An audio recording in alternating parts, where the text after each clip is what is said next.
So clear in one video. మరి నేను దానిని కూడా మీకు స్పష్టం చేస్తాను. I am not son of man. Sorry, this is a lie. నేను ఈ విషయాన్ని కూడా మీకు స్పష్టం చేస్తున్నాను. నేను ఏకైక మనిషి కుమారుడి కాదు. అది ఒక అబద్ధం. అది నేను కానే కాదు అది. Brother Branham was also labeled as son of man and he said it's a lie. సోదర్ బ్రెన్హామ్ గారు కూడా పేరు పెట్టబడింది. నువ్వు ఏకైక మనిషి కుమారుడు కదా అంటే అప్పుడు ఆయన ఏమన్నాడో తెలుసా? లేదు, అది అబద్ధమై ఉన్నది. We are brothers and sisters.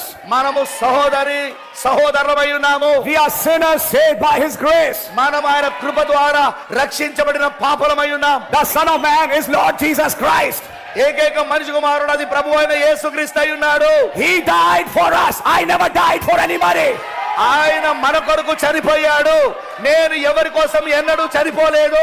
One day, ఒక రోజున that same spirit which desired worship came in King Herod. Yes. And when people worshipped him, said he's a god. Yes. He accepted it. Yes. What happened? Yes. Worms ate his body.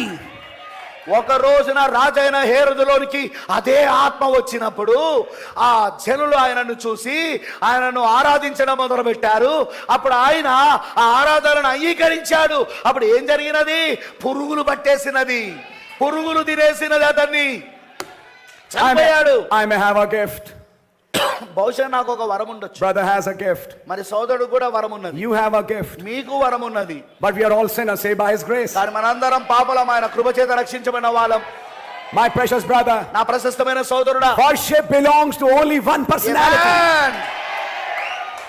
ఆరాధన ఒకే ఒక్క వ్యక్తికి చెందింది. And that is our God, Lord Jesus Christ. అది మన దేవుడైన ప్రభువైన యేసుక్రీస్తు అయి ఉన్నాడు. To him belongs all glory and honor and power and mercies and riches and grace.